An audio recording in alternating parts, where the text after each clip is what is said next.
మండలిలో తాము అడిగిన ప్రశ్నలకు మంత్రులు సమాధానాలు తప్పుడు సమాధానాలు ఇస్తున్నారని బీఆర్ఎస్ ఎమ్మెల్సీ కవిత మండిపడ్డారు.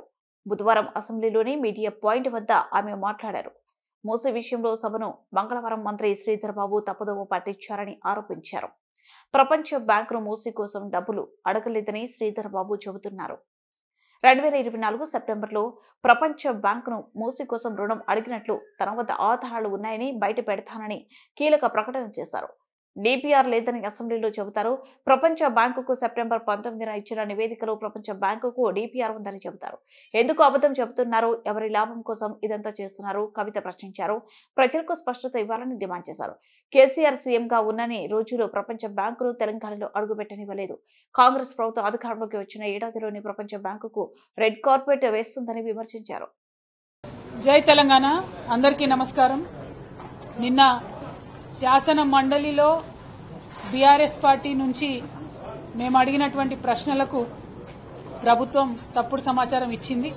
మీరు తప్పుడు సమాచారం ఇస్తున్నారు, మా దగ్గర నిర్దిష్టమైనటువంటి ఆధారాలు ఉన్నాయని చెప్పిన తర్వాత మరి గౌరవ శ్రీధర్ బాబు గారు ఒప్పుకొని మేము వరల్డ్ బ్యాంక్ కి ప్రపోజల్ పంపిన మాట వాస్తవమే అని చెప్తూనే మళ్లీ మమ్మల్ని తప్పుదోవ పట్టించే విధంగా ప్రజలను అట్లానే సభను తప్పుదోవ పట్టించే విధంగా మేము ఇచ్చినటువంటి మాట వాస్తవమే, కానీ ఇంకా కూడా డిపిఆర్ లేదు, డిపిఆర్ లేకుండానే ప్రపంచ బ్యాంక్ ఇచ్చాము, అది వేరే ప్రాజెక్ట్ కోసం ఇచ్చామని చెప్పి వారు తప్పుడు సమాచారం ఇచ్చారు.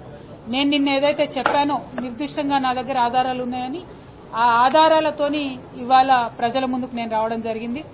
ఇవాళ మన ముఖ్యమంత్రి రేవంత్ రెడ్డి గారు మరి పెద్ద ఎత్తున తెలంగాణను ప్రపంచ బ్యాంకుకు తాకట్టు పెట్టేటటువంటి ప్రయత్నం చేస్తా ఉన్నారు. గత 10 సంవత్సరాలలో ఎన్నడూ కూడా బీఆర్ఎస్ ప్రభుత్వం ప్రపంచ బ్యాంకు నుంచి రుణాన్ని తీసుకునే ప్రయత్నం చేయలేదు. ఎందుకంటే ప్రపంచ బ్యాంకు యొక్క చీకటి రాజకీయాలు అన్ని దేశాలలో ఎట్లా జరుగుతాయో మనకు తెలుసు. కాబట్టి ఎన్నడూ కూడా బీఆర్ఎస్ పార్టీ తెలంగాణలోకి ప్రపంచ బ్యాంకు నుంచి రుణం తీసుకునేటటువంటి ప్రయత్నం చేయలేదు. కానీ అధికారంలోకి వచ్చినాక సంవత్సరం లోపలనే రేవంత్ రెడ్డి గారు మరి ప్రపంచ బ్యాంకు ముందు మోకరిల్లుతా ఉన్నారు.